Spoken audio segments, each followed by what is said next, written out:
기도하시겠습니다. 하나님 아버지, 오늘도 우리가 하나님 앞에 예배를 드립니다. 이 시편을 통하여 우리가 온전한 하나님께 대한 예배가 어떤 것인지를 알게 하시고 우리의 삶 전체가 하나님 앞에 드리는 찬송과 예배가 되게 하여 주시기를 원합니다. 이 시간도 하나님의 지극히 높은 그 보좌에서 이곳까지 강림하여 주시옵시고 이곳에 임재하심으로 인하여 우리 모든 심령들이 하나님이 함께 하시는 기쁨과 평강과 은혜를 누리게 하시고 깨닫게 하시고 그래서 하나님 아버지 이 예배를 통하여 하나님께 영광 돌리는 것이 우리에게 얼마나 큰 은혜인지를 우리가 알게 하여 주시기를 원합니다. 그래서 하나님 아버지 우리가 이곳에 모인 사람들의 숫자를 보는 것이 아니라 하나님이 함께 하시는 지극히 영광스러운 예배의 참여자라는 것으로 인하여 기뻐하게 하여 주시옵시고 또한 이 시간 선포되어지는 이 말씀이 아버지 우리에게 뿐만 아니라 하나님 방송되어지는 모든 곳에서 모든 이들에게 하나님께 영광이 되게 하여 주시기를 원합니다. 말씀이 세상을 변화시키는 역사가 나타나는 것을 보게 하여 주시고 아버지의 뜻이 하늘에서 이룬 것처럼 이 세상 가운데 이 나라 가운데 또한 우리의 심령 가운데서 이루어지는 역사를 오늘도 우리가 보게 하여 주시옵소서. 모든 것을 모든 영광 하나님께 돌려드리오며 예수 그리스도 이름으로 기도드리옵나이다. 아멘. 할렐루야. 무더운 날씨에 잘 무덥지 않았죠. 비가 계속 와가지고 비 피해는 없으셨나 모르겠습니다. 이럴 때 이제 지붕이 샌다든지 이런 것들을 발견하게 되는데 잘 봐놨다가 비가 그치고 나면 이제 수리하고 그렇게 되겠죠. 오늘 시편도 이 성전에서 하나님 앞에 찬양하는 그런 찬양이었던 것으로 생각합니다.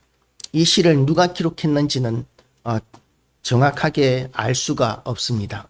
근거도 없고 우리가 보통 시편은 다윗의 시편이라고 이렇게 이야기하지만 다윗 시대에 물론 편집을 해서 시편을 모으기도 했고 솔로몬 시대에 또한 정리를 해서 시편을 모으기도 했지만 그 뒤에 포로기 시대에도 기록된 시편들이 있고 그래서 이 118편은 하나님을 찬양하는 시들을 모아놓은 것인데 누구의 기록인지 어떤 상황에서의 기록인지는 모르겠습니다. 그런데 이 특징이 이제 117편 그 시편 중에서 가장 짧은 시편과 119편 시편 중에서 성경 중에서 가장 긴 가장 긴 시편뿐만 아니라 성경 모든 장 중에서 가장 길죠. 그 중간에 있는 장이라는 점에서 참 특이한 그런 시편이다라고 이렇게 이야기할 수 있습니다. 오늘 시편은 이렇게 시작합니다. 그리고 마지막 시편도 이렇게 마지막 문장도 이렇게 기록합니다. 여호와께 감사하라 그는 선하시며 그의 인자하심이 영원하미로다. 여호와께 감사하라 그는 선하시며 그의 인자하심이 영원하미로다. 이렇게 제일 처음과 마지막 그 절이 하나님께 대한 찬양 여호와께 감사하라 그는 선하시며 그의 인자하심이 영원하미로다. 이렇게 양쪽으로 이렇게 감싸고 있는 그리고 그 중간에 내용들이 들어가고 있는 것이죠. 그래서 이스라엘은 말하기를 그의 인자하심이 영원하다 할지로다. 아론의 집은 말하기를 그의 인자하심이 영원하다 할지로다. 이제 여호와를 경외하는 자는 말하기를 그의 인자하심이 영원하다 할지로다 하면서 하나님을 찬양할 사람들. 누가 하나님을 찬양하겠습니까? 하나님의 백성들이 하나님을 찬양하죠. 하나님의 백성이 아닌 사람들은 하나님을 알지도 못하기 때문에 하나님을 찬양할 수가 없습니다.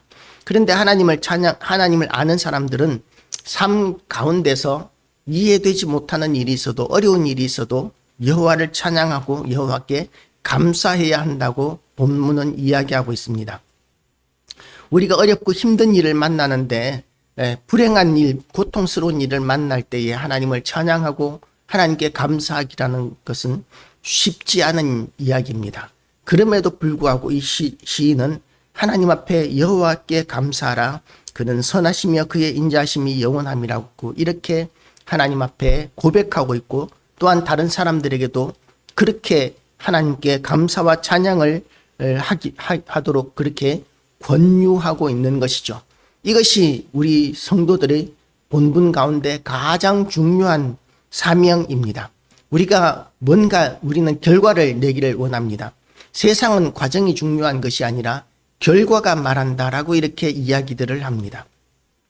그런데 하나님께서는 그 결과는 하나님께 매인 것이라고 말씀하고 있습니다. 하나님께서 결과를 내지 않으시면 그러면 사람이 아무리 계획할지라도 그 모든 계획들은 헛것이 되고 맙니다. 하나님이 결과의 주인이십니다. 그래서 하나님께서는 찬양과 영광을 받으시기에 합당하신 하나님이시죠.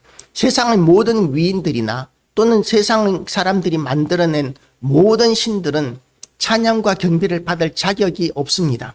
그들이 뭔가를 이룰 수 있는 능력도 없고 그들은 아무런 가치가 없기 때문에 그렇습니다. 그런데 하나님께서는 찬양과 경배를 받으시는 이유가 뭐냐면 하신 일들로 그분의 영광과 능력을 나타내고 계시기 때문에 그런 것이죠. 그냥 막연히 우리가 믿음으로 하나님은 영광 받으셔야 하고 하나님은 인자하시고 막연히 이렇게 하나님께 신앙 고백을 하는 것이 아니라 찬양하는 것이 아니라 이스라엘 역사 가운데서 하나님께서는 이스라엘을 구원하셨습니다. 하나님께서 아브라함을 택하셔서 가나안 땅에 오게 하시고 그리고 또한 그 가나안 땅에서 수많은 위기들을 통과하면서 지키고 보호하시고 풍성하게 하시고 부유하게 하시고 그리고 애굽 땅 종되었던 곳에서 430년 만에 이렇게 풀려 나오는 일, 다른 민족이 쳐들어온 것도 아니고 나라를 뒤집어서 이렇게 전쟁에서 이겨서 풀려 나온 것도 아니고 하나님께서 전적으로 역사하셔서 노예였던 이스라엘 백성들이 애굽 땅에서 해방되어서 출애굽할 수 있었던 것인데 이것은 기적입니다. 그 시대의 노예는 그야말로 그 시대의 가장 중요한 경제적인 수단 가운데 하나고 재산입니다. 그런 노예 신분이었던 이스라엘 백성들이 전적인 하나님의 권능과 능력으로 출애굽할 수 있었고 아무것도 할 수 없었던 광야, 그야말로 농사도 지을 수 없고 장사도 할 수 없고 물도 구할 수 없고 식량도 구할 수 없는 그런 광야에서 40년 동안이나 하나님께서는 만나와 메추라기로 먹이시고 구름 기둥과 불 기둥으로 인도하시면서 이스라엘 백성들에게 엄청난 은혜를 절대적인 구원의 역사를 행하신 그런 하나님이시기 때문에 하나님은 찬양과 경배를 받으시기에 합당하신 하나님이십니다. 그리고 그 광야길이 아무리 고통스럽고 힘들어도 하나님께서 그들을 광야에서 전멸시키시는 것이 아니라 멸망하게 하시는 것이 아니라 하나님께서는 그곳에서도 지키고 보호하시고 구원하시는 하나님, 얼마든지 살리시는 하나님이심을 보이신 전능하신 하나님이시기 때문에 그래서 하나님은 찬양과 경배를 받으시기에 합당하신 하나님이십니다.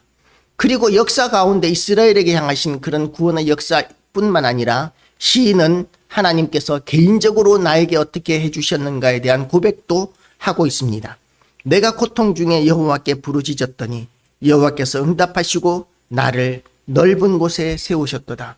개인적인 기도의 응답에 대하여 하나님 앞에 고백하고 있는 것이죠. 하나님께서 나의 기도에 응답하셨다. 이런 이 시편을 보면 이 부분을 보면 이 시인은 어쩌면 왕일지도 모르겠습니다. 어쩌면 부유한 사람일지도 모르겠습니다. 그런데 이 뒤에 문나라가 10절 말씀에 문나라가 나를 에워쌌으니 내가 여호와의 이름으로 그들을 끊으리로다.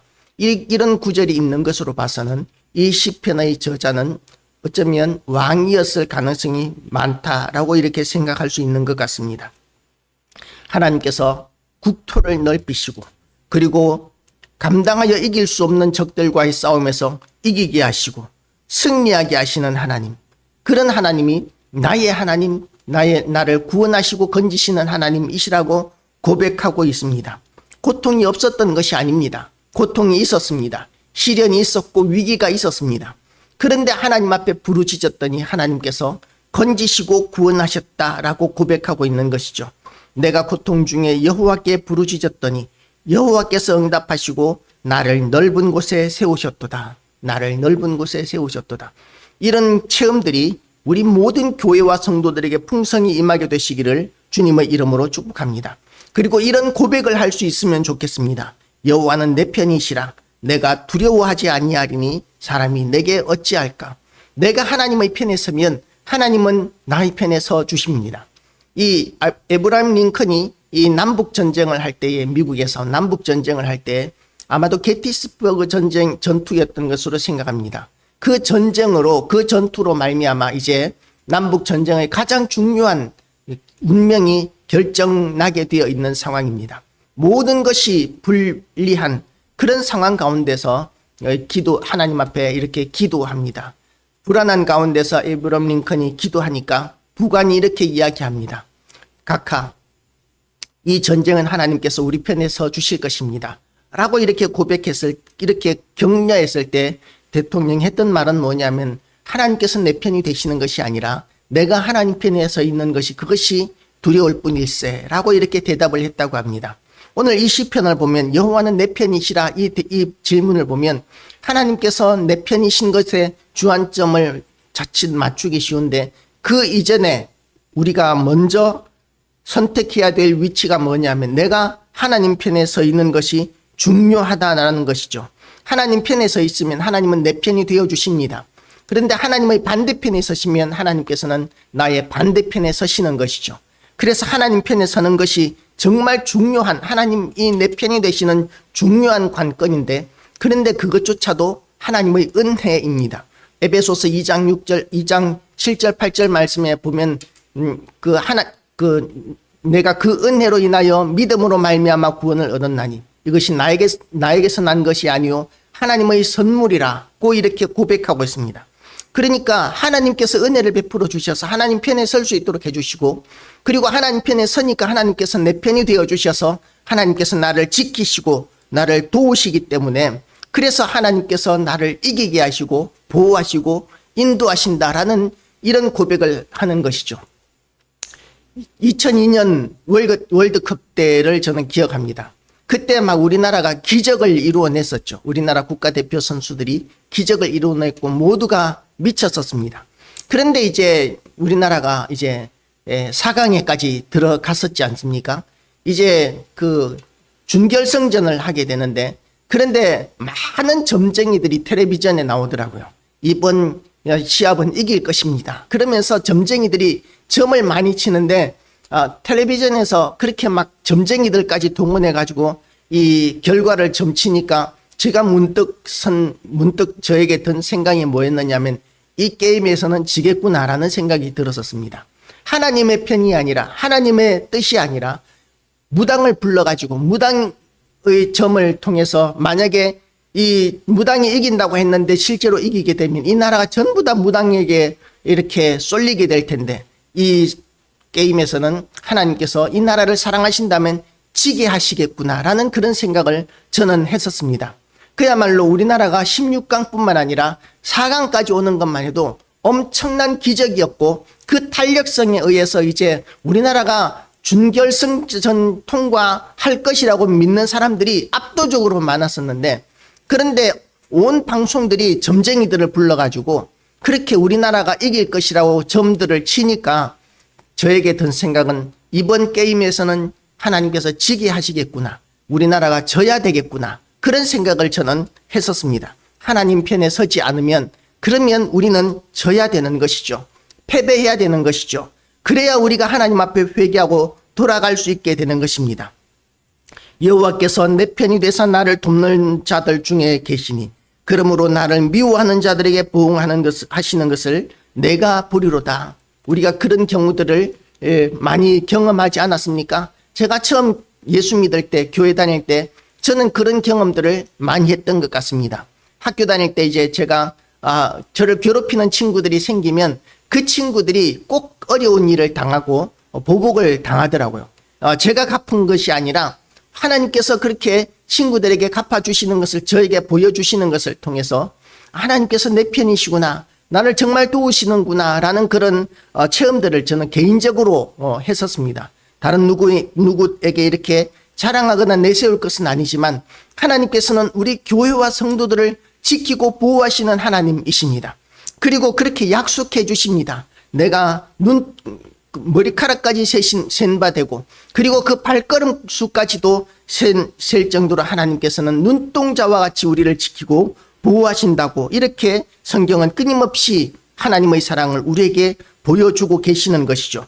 그래서 하나님께서는 내 편이시다라고 이렇게 고백하는 것입니다. 어떤 제가 전에 있던 교회 부목사님 간증을 이렇게 이야기를 하더라고요. 아버지는 여러 가지 어려움으로 말미암아서 이 가정의 어떤 책임을 져주지 못하고 어려운 형편의 이제 비닐하우스 안에서 식구들이 생활하는데, 비닐하우스 안에다가 이렇게 조립식으로 해가지고 식구들이 생활하는데 감시하러 나오는 사람들이 한 번씩 오면, 그러면 그 안에 이렇게 비닐하우스에 지어 놓았던 가건물을 다 뜯어가지고 철거하고 피해 있다가 감시하는 사람이 지나가고 나면 다시 지어서 이렇게 그 안에서 생활하고, 뭐 그렇게 생활할 때 하나님께서 그 목사님에게 주시는 말씀이 내가 너의 편이 되어주겠다 라고 이렇게 하시는 말씀을 들었다고 이렇게 간증하는 것을 보았습니다. 하나님께서 내 편이실 때 하나님께서는 나를 이기게 하시고 보호하신다는 간증을 하는 것이죠. 이것이 그 목사님에게만 해당되는 것이 아니라 우리 모든 교회와 성도들에게 하나님께 적용되는 것입니다. 제가 이렇게 하나님의 부름을 받아서 개척교회를 처음 시작할 때 하나님께서 저에게 주신 말씀은 그보다 좀 진일보에 있었어요. 네가 누구든지 축복하면 내가 그대로 이루겠다 라고 이렇게 축복의 말씀들을 저에게 약속으로 주셨고, 그리고 하나님의 이름으로 그 약속의 말씀 붙들고 기도했을 때에 아프던 사람들이 많이 나았고 많은 사람들이 문제가 해결되는 것들을 이렇게 경험을 했었습니다. 하나님께서 내 편이실 때 우리는 얼마든지 강하고 담대할 수 있습니다.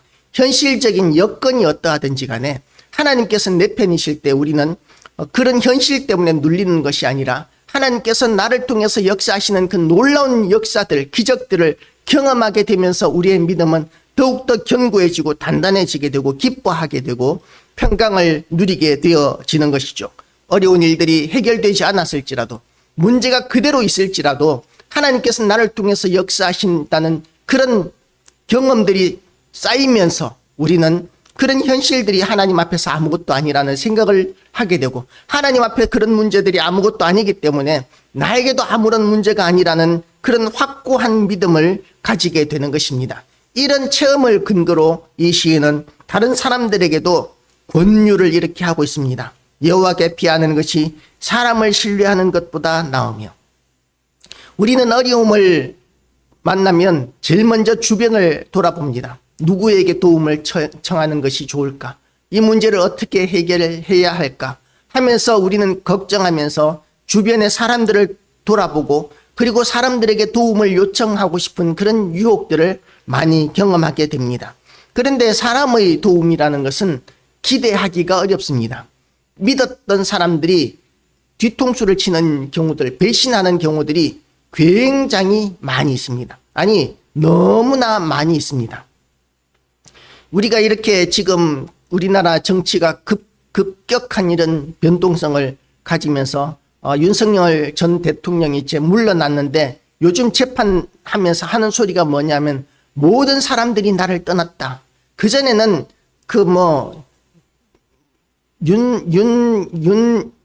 핵관이라고 그랬나요? 뭐 그런 사람들이 숱하게 많았었는데, 지금은 그 핵관이었던라고 하는 사람들조차도 뒤에서 욕하는 사람들이 굉장히 많다고 그래요.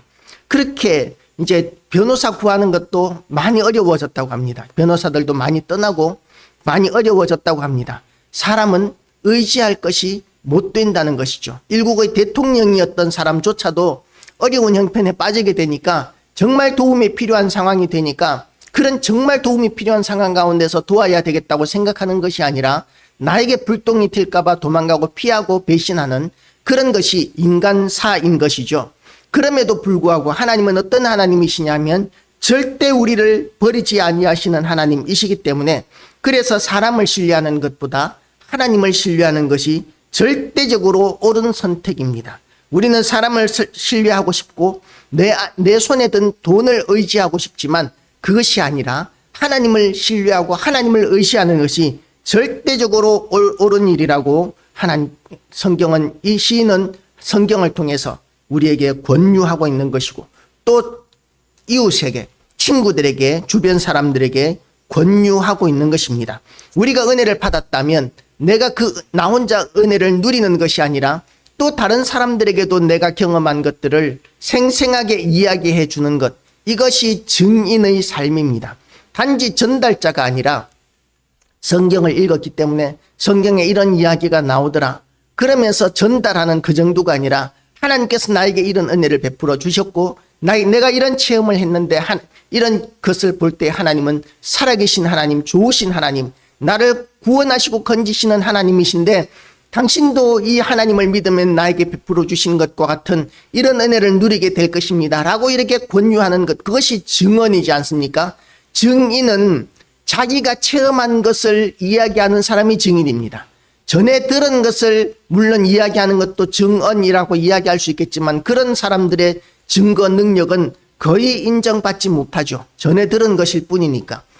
그런데 정말 능력 있는 증언은 내가 체험한 것을 전하는 것이 능력 있는 증인이 되는 것이죠. 우리가 그렇게 하나님 앞에 능력 있는 증인이 되시기를 주님의 이름으로 축복합니다. 체험한 것들을 기억하시고 그리고 또한 체험한 그 기쁨들을 나 혼자만 간직하는 것이 아니라 사람들에게 이야기하고 전달하는 그런 사명을 하나님께서 우리에게 주셨는 것을 알고 복음을 전하는, 그래서 내 주변 사람들이 복음을 전해 듣고 구원 얻는 역사가 나타나는 그런 은혜가 우리 모두에게 일어나게 되시기를 주님의 이름으로 축복합니다.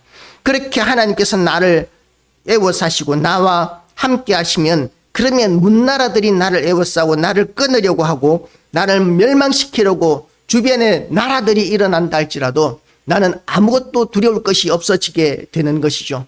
하나님께서는 이 나라를 지켜주셨습니다. 우리나라는 연약한 나라가 아니고 사실은 상당히 강대한 나라죠. 세계 4대 군사 대국이라고 이렇게 이야기들 합니다. 지금은 굉장히 강해졌어요.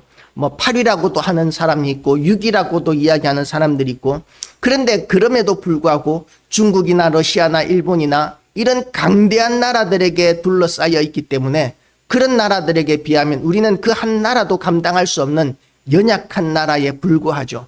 그런데 그런 강대한 나라들 가운데 둘러싸여 있는 이 나라를 하나님께서 지켜주시고 그런 나라들이 함부로 침략하지 못하게 해 주셨습니다.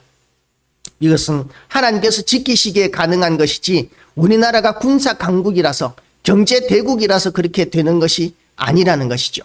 그것과 마찬가지로 하나님께서 지켜주시면 이 나라도 강건한 나라, 은혜가 넘치는 나라, 아버지의 뜻이 이루어지는 나라가 될 수 있고, 또한 우리 모든 성도들도 지금 보잘것없지만 연약하지만 가진 것이 없지만 이름도 없지만 그럼에도 불구하고 하나님께서 하시면 함께 하시면 나를 대적하고 나를 괴롭히는 모든 악한 자들이 오히려 하나님의 진노 아래 놓이게 되고 징벌을 받게 되고 그들이 오히려 끊어지게 되는 그런 역사들이 나타나게 된다고 성경은 우리에게 약속하고 있습니다. 하나님께서는 우리에게 사랑을 말씀하셨어요.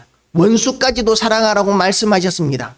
그것은 우리가 원수를 미워하는 삶을 살면 우리 인생이 피폐해지게 되기 때문에, 우리 인생이 망가지게 되기 때문에 우리는 용서해야 우리가 사람다워지게 되고 건강해지게 되는 것이죠. 미워하는 마음이 쌓이고 쌓이면 결국은 내가 망가지게 됩니다. 그런데 원수를 사랑하라고 한다고 하셔서 하나님께서 또한 우리의 원수들을 그냥 눈 감아 주신다는 것이 아니에요. 순교한 순교자들이 하나님 보좌 앞에서 부르짖었던 것이 뭐냐면 하나님께서 원수 갚아주실 것을 하나님 앞에 간구하고 있습니다. 요한계시록에 보면. 그러면 하나님께서도 하나님의 때가 되면 그 모든 성도들의 원수들, 교회의 원수들에 대하여 심판하시고 그들을 영원한 지옥불로 던지시는 것, 이것이 하나님이 갚아주시는 철저한 하나님의 보복이신 것이죠. 우리가 갚는 것은 한계가 있고 연약하기 짝이 없고 빈약하기 짝이 없지만 하나님께서 갚아주시는 그 원수 갚아주시는 그 일은 절대적인 보복이고 돌이킬 수 없는 보복이고, 그리고 가장 고통스러운 그런 보복을 하나님께서 갚아주신다는 것이죠. 그래서 우리의 원수들에게 대하여 우리는 원수까지도 사랑하는 그런 마음을 가져야 하지만, 그러나 하나님께서는 우리의 원수들을 그냥 용서하시는 것이 아니라 하나님께서는 갚아주시는 하나님, 철저히 갚아주시는 하나님. 그래서 원수 갚는 것을 내게 맡기라고 하나님께서는 우리에게 말씀하셨습니다. 그리고 그 원수들에게 대하여 우리가 할 수 없는 그런 철저한 보복을 하나님께서는 해주시는데, 그들이 벌들처럼 나를 애워쌌으나 가시덤불의 불같이 다 없어졌나니 내가 여호와의 이름으로 그들을 끊으리로다. 하나님께서 우리를 지키시고 우리의 원수들을, 그들이 불타는 가시덤불, 죄밖에 남지 않는 불타는 가시덤불처럼 하나님께서는 그렇게 진멸시켜 버리신다고 시인은 고백하고 있는 것이죠. 너는 나를 밀쳐 넘어뜨리려 하였으나 여호와께서는 나를 도우셨도다. 하나님께서 나를 지키시고 보호하신다고 성경은 이야기하고 있습니다. 우리는 원수까지도 사랑하게 되시기를 주님의 이름으로 축복합니다. 그런데 우리가 도저히 용서할 수 없는 그런 원수들에게 대하여 우리는 하나님 앞에 하나님의 손에 맡겨드리는 믿음도 가지게 되시기를 축복합니다. 그러면 하나님께서 갚아주시는데 나를 도우시는 하나님, 그래서 하나님께서 오히려 그들을 진멸하시고 끊으시고 그리고 심판하시는 하나님이십니다. 그 믿음을 굳건히 가지게 될 때에 하나님 앞에 시인은 이제 하나님을 찬양하는 그 고백을 다시 한 번 더 합니다. 여호와는 나의 능력과 찬송이시요 또 나의 구원이 되셨도다. 의인들의 장막에는 기쁜 소리, 구원의 소리가 있으며 여호와의 오른손이 권능을 베푸시며 여호와의 오른손이 높이 들렸으며 여호와의 오른손이 권능을 베푸시는도다. 하나님을 찬양, 우리 성도들이 해야 되는 가장 중요한 일들 가운데 하나가 하나님을 찬양하는 것입니다. 우리는 결과가 중요한 것이 아니라 하나님을 찬양하는 삶 자체가 하나님 앞에 드려지는 가장 중요한 제물이 되어지는 것이죠. 무엇을 하든지 어려운 일을 만나도 이해되지 않는 상황 가운데 처해도 하나님을 찬양하기를 결단하시기를 축복합니다. 찬양하는 그 찬양이 저절로 나와지지 않아요. 어려운 상황에 처하게 되면, 고통스러운 상황에 처하게 되면 그런 찬양이 저절로 나와지지 않습니다. 그건 어떻게 나와야 하느냐 하면 우리가 의지적으로 결단하는 것을 통해서 나와야 합니다. 그래서 찬양하고 싶은 마음이 우러나지 않는다 할지라도 찬양을 우리가 하나님 앞에 결단하고 찬양하고 높이는 그런 삶을 통해서 우리의 믿음이 검증되어지는 것이죠. 어떨 때 우리의 믿음이 검증되어집니까? 어려운 일을 만날 때에, 불같은 시험 가운데 들어가게 될 때에 우리의 믿음이 드러나게 되는 것이죠. 검증되어지는 것입니다. 그전에는 우리 스스로도 우리의 믿음이 어떤 수준인지 알 수가 없습니다. 그런데 그런 시련과 고난을 만나게 되었을 때 그때 내가 어떤 반응으로 믿음을 드러낼 수 있느냐가 이제 우리의 믿음을 우리에게도 입증할 수 있고 하나님 앞에서도 입증이 되고 주변 사람들에게도 입증이 되어지는 것이죠. 그렇게 하나님을 찬양하는 것을 통해서 하나님께 우리는 온전한 예배자가 되고 하나님께서 나의 믿음을 인정해 주시는 그런 은혜가 우리에게 나타나게 되는 것이죠. 내가 죽지 않고 살아서 여호와께서 하시는 일을 선포하리로다. 이렇게 하나님을 찬양하는 것과 사명 감당하는 일을 이 시인은 계속해서 반복적으로 이야기하고 있습니다. 여호와께서 나를 심히 경책하셨어도 죽음에는 넘기지 아니하셨도다. 어렵고 힘든 일을 만나는 것, 고통스러운 상황을 만나는 것을 이 시인은 하나님께서 하신 것이다 라고 이렇게 또한 고백하고 있습니다. 이 땅은 어떤 세상이냐 하면 우리의 죄악으로 말미암아 고통이 들어온 세상이라는 것을 우리는 명심해야 합니다. 우리의 죄악으로 말미암아 이 세상은 불행해졌습니다. 고통스러워졌고 비극적인 세상이 되었습니다. 그래서 우리는 시련을 만날 때마다 어떤 생각을 해야 되느냐 하면 내가 하나님 앞에 범죄한 것이 없는가를 돌아보아야 합니다. 그런데 다른 사람들이 어려운 일을 만났을 때 우리는 어떤 태도를 가져야 합니까? 저 사람이 죄를 지었기 때문에 하나님께 맞아서 저런 거야 라고 우리가 생각하는 것이 합당한 생각이겠습니까? 아니에요. 이 세상은 아담의 원죄 이후로 이미 변질되고 타락해서 고통이 있는 것이 정상입니다. 그렇기 때문에 우리는 어렵고 힘든 일을 만나게 되었으면 그러면 나에게 혹시 하나님 앞에 범죄한 것이 없는지를 돌아보는 기회로 삼는 것이 중요합니다. 그러나 다른 사람들에게 대해서조차도 저 사람은 하나님의 징벌을 받았기 때문에 당연한 거야, 마땅한 거야 이렇게 생각해서는 안 된다는 것이죠. 하나님께서는 그들에게 대하여 뭐라고 말씀하십니까? 원수가 줄일 때에 먹이고 원수가 헐벗을 때의 잎이라고 이렇게 말씀하셨습니다. 그러니까 어렵고 힘든 일을 만나는 주변의 사람들을 보게 되면 저 사람들은 죄악으로 말미암아 불신앙으로 말미암아 하나님을 버렸기 때문에 그런 거야라고 판단하는 것이 아니라 하나님께서 우리에게 말씀하신 너희 착한 행실로 하늘에 계신 너희 아버지께 영광을 돌리게 하라는 그 말씀을 실천할 수 있는, 적용할 수 있는 기회로 주신 것인 줄로 알고 이웃을 섬기고 또한 형제를 섬기는, 원수까지도 섬기는 그런 실천을 통해서 하나님께 영광 돌리는 성도들이 되시기를 축복합니다. 그렇게 우리가 원수까지도 사랑하는 삶을 통해서 하나님께서 우리에게 주신 사명을 우리는 감당할 수 있는 것이죠. 복음 전하는 기회를 우리는 얻을 수 있게 되는 것입니다. 그렇지만 나에게 이런 어렵고 힘든 일이 닥치게 되면 그러면 우리는 하나님 앞에 더 거룩해지기 위해서, 더 온전해지기 위해서 우리는 끊임없이 하나님 앞에서 나의 죄가 무엇인지, 나의 부족한 것이 무엇인지를 돌아보는 그런 자세를 통해서 날마다 거룩해지고 날마다 온전해지는 진일보하는 삶이 되시기를 축복합니다. 내가 의의 문을 내게 의의 문들을 열지어다. 내가 그리로 들어가서 여호와께 감사하리로다. 하나님께서 시련을 주셨습니다. 죽을 것 같은 그런 시련을 만났습니다. 그런데도 불구하고 죽지 않았기 때문에, 하나님께서 진멸시키지 않으셨기 때문에, 그래서 하나님 앞에 찬양하고 감사하겠다고 그렇게 시인은 고백하고 있는 것이죠. 그럼 죽으면 어떻게 됩니까? 죽으면 하나님 보좌 앞에서 우리는 하나님을 찬양하는 예배자들이 될 것입니다. 그래서 우리는 사나 죽으나 하나님께 대한 온전한 예배자, 하나님 앞에서 살아가는 자로 우리는 선택함을 받았고 부름을 받았던 것이죠. 나만 그런 것이 아니라 하나님의 부름을 받은 이 땅의 모든 의인들이 하나님의 지성소 안으로 들어갈 그런 엄청난 은혜와 특권을 얻게 되었습니다. 하나님의 보좌 앞에 나가는 것은 아무나 갈 수 있는 것이 아니에요.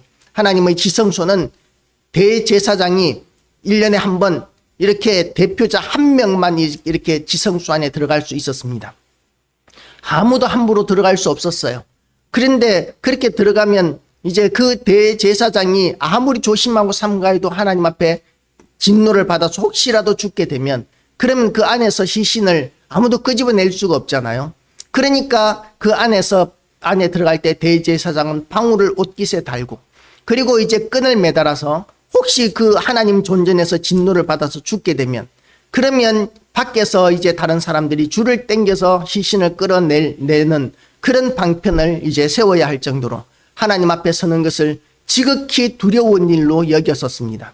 하나님 앞에 들어가는 것, 하나님 존전에 서는 것은 지극히 두려운 일입니다. 우리가 하나님께서는 우리를 사랑하시고 우리도 하나님을 사랑해야 한다는 것을 알지만 그럼에도 불구하고 분명히 우리가 또한 가져야 할 의식이 하나님은 두려우신 하나님, 완전하신 하나님, 심판하시는 하나님, 전능하신 하나님이시라는 것도 우리는 명심해야 합니다. 그래서 하나님께 대한 사랑과 그런 두려운 마음 두 가지를 다 가지지 않으면 하나님께 대해서 우리가 자칫 엄청난 결례를 행할 수가 있는 것이죠. 어떤 사람은 하나님께 대한 친밀감을 과시하기 위해서 하나님 앞에 함부로 말하는 사람들도 있습니다. 물론 하나님께서는 이해하시고 용납하실 수도 있겠지만 성경이 말하고 있는 하나님께 대한 온전한 태도가 아니라는 것을 우리는 분별할 줄 알아야 되는 것이죠.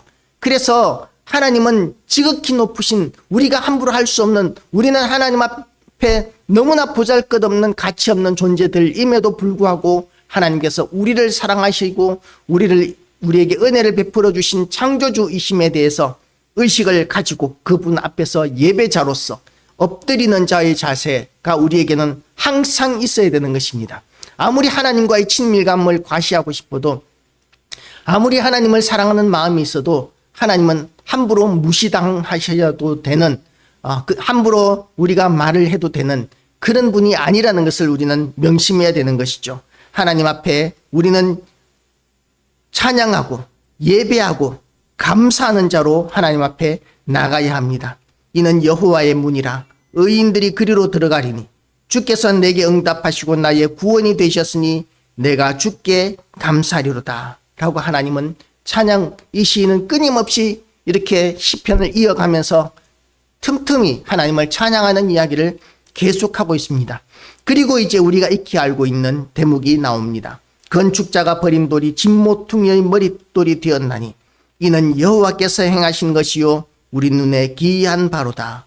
이 머릿돌에 대해서 여러 가지 해석이 있습니다.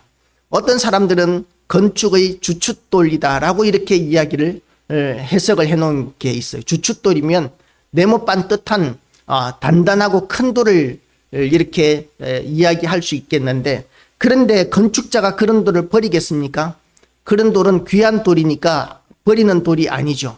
어떤 사람들은 이렇게 아치형 건물을 세우는데 아치형을 이렇게 문이나 아치형 건물을 세울 때 어떻게 하느냐 하면 흙을 이렇게 쌓아놓고 그리고 이제 밑에서부터 이렇게 벽돌을 이렇게 쌓아 나갑니다. 그리고는 이제 제일 꼭대기에는 그 벽 양쪽에서 쌓아온 그 벽돌들 사이에 딱 맞는 이 쐐기형의 돌을 이렇게 딱 끼워 놓는 것이죠. 그리고 나서 이제 밑에 있는 흙을 싹 걷어내면, 그러면 그 아치형 제일 꼭대기에 있는 쐐기형 그 깨어진 돌 같은 그 돌이 그 양쪽에서 온 그 아치형 벽돌들을 기대서, 그래서 이제 유지되게 하는, 단단하게 이렇게 지켜주는 그런 역할을 한다. 그리고 이렇게 해석하는 해석들도 있습니다. 어느 쪽이든지 제가 결론을 내리지 않겠지만 어쨌든 오늘 본문에서 보면 이 머릿돌이라는 것이, 건축자의 버린 돌이라는 것이 보잘것없는 돌이었던 것 같습니다. 정확한 해석은 우리가 어떤 용도로 쓰여있는 돌인지 잘 모르겠지만, 이런 여러 가지 해석들을 우리가 생각해 볼 수 있겠지만, 그렇지만 분명한 것은 아주 보잘것없는 돌이었는데 아주 가치 있고 유용한 돌이 되었다는 것이죠. 절대적으로 중요한 돌이 되었다는 것이죠. 그것이 누구를 의미하느냐 하면 예수님께서는 예수 그리스도를 의미한다라고 이렇게 이야기하고 있습니다. 예수님께서는 지극히 높으신 하나님 우편에 앉아 계시던 주 하나님, 창조주 하나님이십니다. 하나님 아버지가 창조주이시고 예수님께서는 그 창조주의 명을 받아서 천지 만물을 창조하신 말씀이십니다. 천지 만물을 창조하실 때 하나님께서는 손과 발로 만드신 것이 아니라 말씀으로 이 천지 만물을 창조하셨는데, 하나님께서 천지 만물을 창조하신 그 말씀이 바로 예수 그리스도이신 것이죠.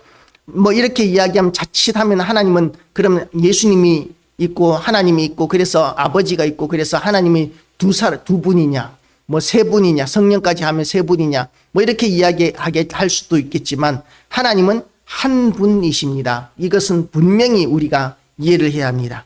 하나님은 말씀으로 천지 만물을 창조하셨고, 그리고 또한 예수 그리스도께서는 하나님께서 천지 만물을 하실 때 사용하신 말씀이시다라는 것이죠. 그래서 예수님도 창조주이십니다. 그렇게 예수님께서 지극히 높으신 분이심에도 불구하고 이 땅에 오실 때는 너무나 보잘것없는 모습으로 오셨습니다. 하찮은 모습으로 오셨습니다. 그래서 우리가 이사야서 53장을 보면 이사야 50, 그는 실로 우리의 질고를 지고 우리의 슬픔을 당하였거늘 우리는 생각하기를 저가 징벌을 받아서 하나님께 맞으며 고난을 당한다 하였노라. 그가 징계를 받음으로 우리가 평화를 누리고 그가 채찍에 맞음으로 우리가 나음을 입었도다 라고 이렇게 이야기하고 있습니다. 아무런 볼품이 없던 분으로 이 땅에 오셔서 세상 사람들 가운데서 영광을 누리시며 사신 것이 아니라 모멸감을 받으시고 채찍에 맞으시고 고난을 당하시고, 그렇게 건축자의 버린 돌과 같이 그렇게 보잘것없는 모습으로 오셨는데, 그런데 예수님께서는 우리를 구원하신 구원자 예수 그리스도가 되어주시고 중보자가 되어주신 것이죠. 그래서 예수님에 대한 이야기다. 건축자의 버린 돌이 진 모퉁이의 머릿돌이 되었나니 이는 여호와께서 행하신 것이요 우리 눈에 기이한 바로다 라고 이렇게 시편 시인은 기록하고 있는 것이죠. 이날은 여호와께서 정하신 것이라 이날에 우리가 즐거워하고 기뻐하리로다. 하나님 앞에 우리가 진정으로 하나님의 임재와 은혜를 깨닫게 되면, 체험하게 되면 우리는 하나님께 대한 기쁨과 감사와 찬양을 할 수 있게 되는 것입니다. 그것이 없이 억지로 우리가 하나님을 찬양하는, 그것은 하나님을 제대로 알지 못하기 때문에 억지로 그런 삶을 살게 되어 있는 것이죠. 그리고 이 시인은 마지막 부분에서는 여호와께 감사하라, 그는 선하시며 그의 인자심이 영원함이로다 라고 하면서 이 시를 마무리하고 있습니다. 우리가 우리의 삶 전체가 하루를 시작할 때에 하나님께 대한 찬양과 경배로 하루를 시작하고, 하루를 마무리할 때도 여호와께 감사하라, 그는 선하시며 그의 인자심이 영원함이로다 라고 이렇게 하루를 마무리하는, 그것이 성도의 삶이 되어야 할 것입니다. 이렇게 하루를 마무리하는 이유가 또 어떤 의미가 있느냐 하면, 이스라엘 백성들이 그 하나님 앞에 제사를 드릴 때 상번제, 아침 제사와 저녁 제사가 있는데, 그건 그 상번제의 의미가 뭐냐 하면 하루를 시작하면서 하루를 하나님 앞에 맡겨 드리는 의미가 있고, 하루를 마무리하면서 하나님 앞에 이제 하루에 대한 그 반성과 결산에 대한 의미도 있지만, 이 밤도 하나님께서 지켜주시고 내일 또다시 새로운 하루를 하나님의 영광을 위하여 살아드릴 수 있는 준비한다는 의미에서 상번제를 하나님 앞에 드렸던 것과 같이, 우리가 아침에 하루를 시작하면서 마무리하면서 우리의 모든 날들, 오늘뿐만 아니라 내일은 하나님의 영광을 위하여 더 성장하고 발전된 그런 모습으로 하나님 앞에 드러나기를 원하는 마음으로 우리가 하나님 앞에 날마다 하나님께 여호와께 감사하라, 그는 선하시며 그 인자심이 영원함이로다 라고 하나님 앞에 온전한 예배자로 하루를 시작하고,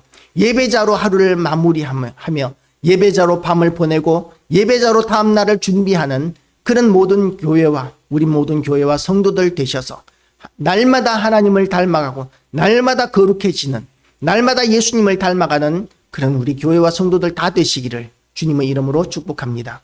하나님 아버지, 우리가 오늘도 하나님 앞에 예배자로 나왔습니다. 하나님, 이 예배를 통해서 하나님 홀로 영광 받아 주시옵시고, 우리가 하나님 앞에 온전한 예배자로 거듭나는 시간 되게 하여 주시옵소서. 하나님, 날씨가 기복이 심합니다. 무덥다가 하나님 이제 장마가 다시 돌아왔는데, 이 장마가 이제 곧 끝나면 또다시 무더위가 하나님 기승을 부릴 것이라고 합니다. 하나님, 이 무더운 날씨가 다시 우리에게 닥칠지라도 우리가 예배자로서 하나님께 여호와께 감사하고 하나님을 찬양하기를 쉬지 않는 그런 우리의 모든 시간들이 되게 하시고 순간들이 되게 하시고, 우리 모든 시련과 또한 고통들이 우리를 넘어뜨리려고 공격한다 할지라도 그것이 하나님 앞에 한 발 더 나가며 우리가 더 거룩해지게 되는 기회가 되게 하여 주시옵소서. 우리의 모든 원수들을 우리가 사랑할 수 있는 그런 믿음이 되게 하여 주시고, 원수를 용서하며 또한 우리의 이웃들을 사랑하고 섬기는 하나님의 말씀에 순종하는 삶을 사는 것을 통해서 하나님께서 우리에게 주신 사명 감당하는 자로 거듭나게 하시고, 날마다 하나님을 찬양하고 경배하는 것을 쉬지 않게 하여 주시옵소서. 예수 그리스도 이름으로 기도드리옵나이다.